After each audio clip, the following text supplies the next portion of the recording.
Hebreus, capítulo 3, versos 7 ao 19.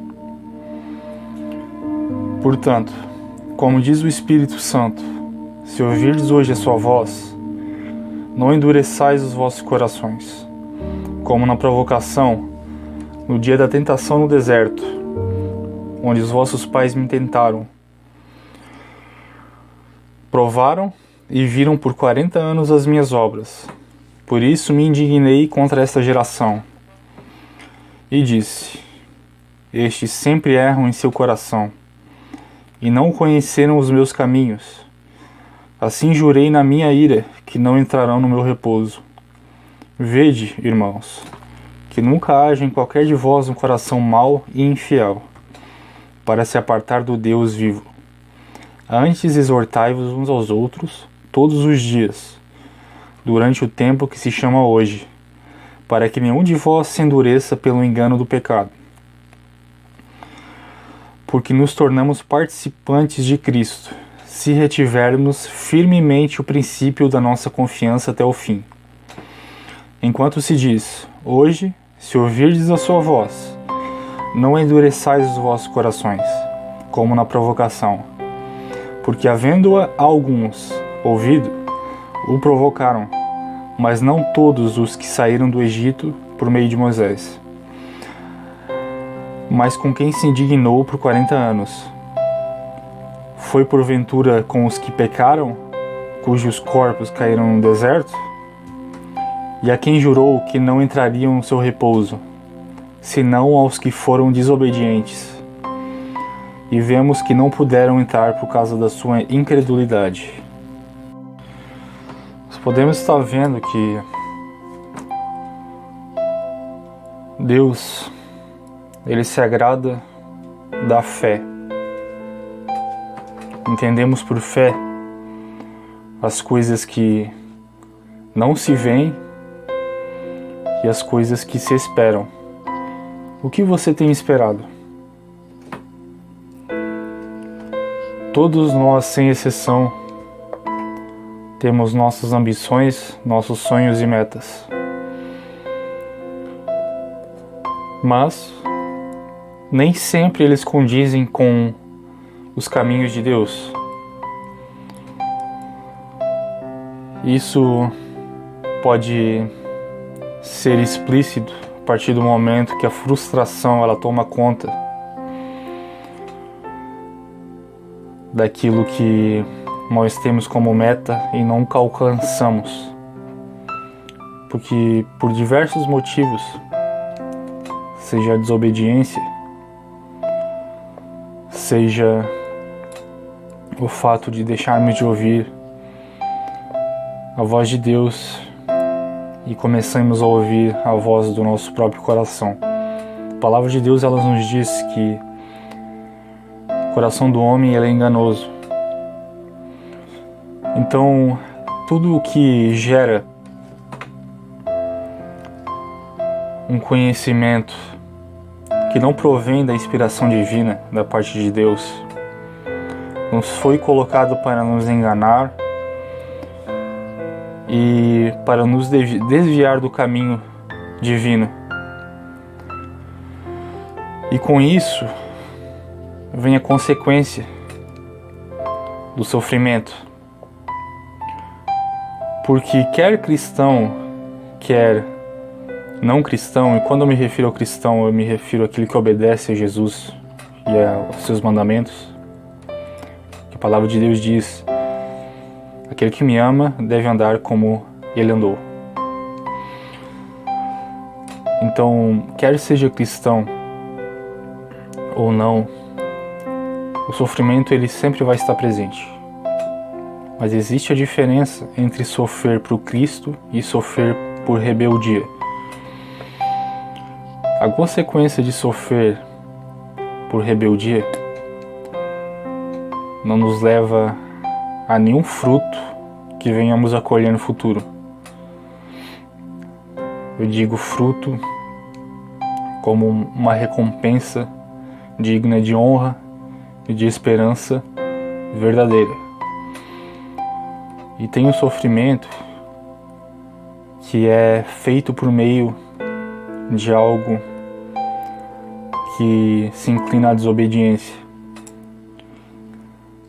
A palavra de Deus, ela nos ensina que o justo de Deus, ele passa por muitas adversidades, muitas aflições, mas o Senhor o livra de todos. Mas aquele que desobedece a Deus, ele sofre, mas não porque ele obedece a Deus ou porque ele está passando num deserto, mas porque ele decidiu seguir o seu próprio caminho. E Deus, ele permite que essa pessoa ela siga o seu próprio caminho para ela entender que o caminho que ela segue vai fazer com que ela ande em círculos e sempre viva de uma maneira que ela não consiga alcançar o seu objetivo. E quem faz andar essa pessoa em círculos é o próprio diabo. Só que não se pode culpar o diabo, porque a influência, sim, está nos outros, mas é você quem deixa se influenciar ou não. A obediência, ela gera algo que nos ensina como devemos andar. E por meio da obediência, nós teremos sim sofrimentos, mas são sofrimentos que nos ensinam e nos amadurecem. Deus, ele nos molda através do sofrimento. É que nem a prata, quando é levada ao fogo. Aquele que testa e põe à prova a prata, ele só retira do fogo quando ela está pronta. E quando aquele que levou a prata ao fogo consegue ver o seu reflexo na prata, aí sim a prata está boa. Assim Deus faz. Ele nos põe à prova, nos faz passar por diversas aflições, diversas tribulações, nos colocando à prova no fogo. E ele retira quando ele consegue ver a sua imagem e semelhança nesse indivíduo. Porque Deus, ele quer que nós sejamos a imagem e semelhança dele. Por isso que o sofrimento, ele amadurece o ser humano. E nós podemos ver que o amadurecimento, ele é algo que passa por diversas etapas. É um processo. Um processo nós entendemos como um conjunto de atividades que geram um determinado resultado. Nós podemos ler em Romanos 5, a partir do verso 3 até o 5. E não somente isto, mas também nos gloriamos nas tribulações, sabendo que a tribulação produz a paciência, e a paciência, a experiência, e a experiência, a esperança. E a esperança não traz confusão, porquanto o amor de Deus está derramado em nossos corações pelo Espírito Santo que nos foi dado. Então entenda que a palavra de Deus, ela nos diz exatamente como nós devemos proceder. E quando nós não lemos, não vivemos uma vida de oração edificada sobre a rocha firme, ou seja, ouvindo as palavras de Jesus Cristo, o ser humano, ele segue o seu próprio caminho e vive quebrando a cara. Vive entendendo que as coisas não dão certo, seja um relacionamento. E quando as coisas não começam a dar certo, essa pessoa ela começa a se frustrar e busca alegria em coisas que são artificiais. Seja algum tipo de vício, seja bebida, seja droga, seja algo que proporciona a ela uma realidade em que ela não tenha que sofrer. Mas não precisa ser assim. No livro de Hebreus está escrito, a partir do capítulo 4, no verso 15 ao 16: porque não temos um sumo sacerdote que não possa compadecer-se das nossas fraquezas, porém um que, como nós, em tudo foi tentado, mas sem pecado. Cheguemos, pois, com confiança ao trono da graça, para que possamos alcançar misericórdia e achar graça, a fim de sermos ajudados em tempo oportuno. Então entenda que Deus, ele compreende a sua dor, e Ele quer fazer parte da sua caminhada. Ele quer fazer você entender que o motivo pelo qual você tem passado por diversas adversidades é para que você se volte para Ele. Porque você não consegue pela sua própria força, pela sua própria inteligência, nem pelo seu conhecimento. A nossa sabedoria humana, ela nos guia para o fundo do poço. Porque você está simplesmente dizendo com isso: Deus, eu sou autossuficiente e eu sei o caminho que eu devo percorrer para atingir o sucesso. Mas o resultado disso é completamente o oposto, porque muitos são os pensamentos que invadem a mente do ser humano e fazem a pessoa até mesmo desistir de viver. Sabe por quê? Em Romanos 6,23 está escrito que o salário do pecado é a morte, mas o dom gratuito de Deus é a vida eterna em Cristo Jesus. Então, enquanto você andar no pecado, você jamais vai ter paz com Deus, porque a inclinação da carne é inimizade contra Deus. Para você entender o que é pecado, você tem que ler quais são as obras da carne, qual é a inclinação da carne, ou seja, tudo aquilo que o corpo humano proporciona, o egoísmo. Isso você pode ver em Gálatas 5, verso 19 ao 21. Comece a ler não somente essa passagem, mas toda a palavra de Deus. E não confie no que é dito pelas pessoas, que muitas vezes se dizem ser de Deus ou líderes religiosos. Deus escolhe sim pessoas para ajudar, mas nem todos são. E você precisa ter esse discernimento espiritual. E não vai ser pela sua cabeça, pelo seu entendimento que você vai conseguir isso. Mas vai ser através do momento que você deixar de ser você mesmo e deixar que Deus, que Cristo vive em você. E Ele com certeza suprirá todas as vossas necessidades.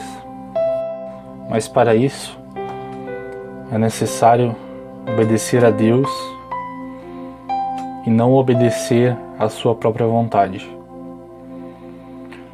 Nós podemos ver em Mateus capítulo 6, verso 33.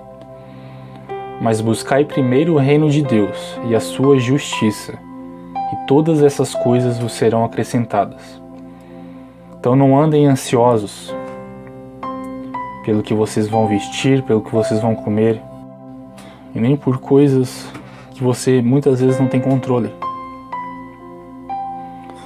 Em Mateus 6, a partir do verso 25, Jesus disse sobre os cuidados da vida. Eu vou ler. Por isso eu vos digo, não andeis cuidadosos quanto à vossa vida, pelo que haveis de comer ou pelo que haveis de beber, nem quanto ao vosso corpo pelo que haveis de vestir. Não é a vida mais do que o mantimento, e o corpo mais do que o vestuário? Olhai para as aves dos céus, que nem semeiam, nem cegam, nem ajuntam em celeiros, contudo o vosso Pai Celestial as alimenta. Não tendes vós muito mais valor do que elas?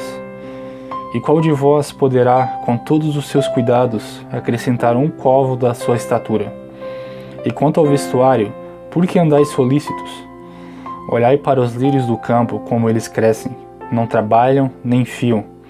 E eu vos digo que nem mesmo Salomão, em toda a sua glória, se vestiu como qualquer deles. Pois se Deus assim enfeita a erva do campo, que hoje existe e amanhã é lançada no forno, não vos vestirá muito mais a vós, homens de pouca fé. Não andeis, pois, inquietos, dizendo, que comeremos, ou que beberemos, ou com que nos vestiremos? Porque todas estas coisas os gentios procuram, pois vosso Pai Celestial bem sabe que necessitais de todas estas coisas. Mas buscai primeiro o reino de Deus e a sua justiça, e todas essas coisas vos serão acrescentadas. Não vos inquieteis, pois, pelo dia de amanhã, porque o dia de amanhã cuidará de si mesmo, basta a cada dia o seu mal.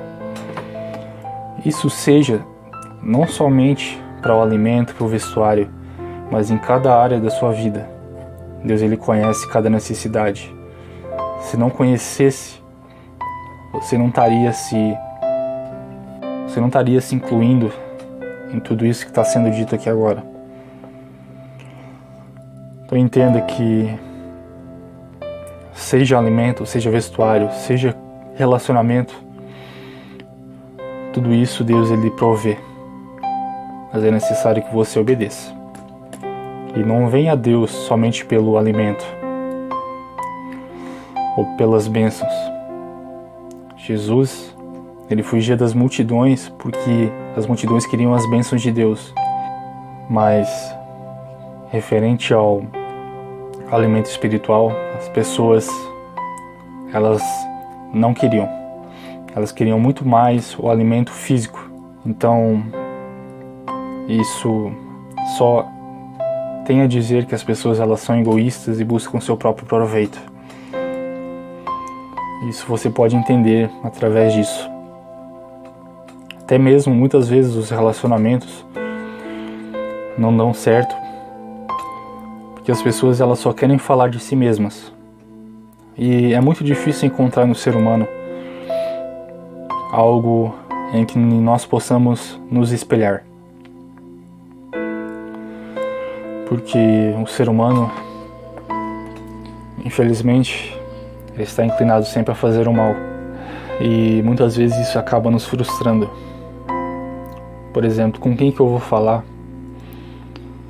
Quem é que pensa da minha maneira? Quem é que entende o que eu quero dizer?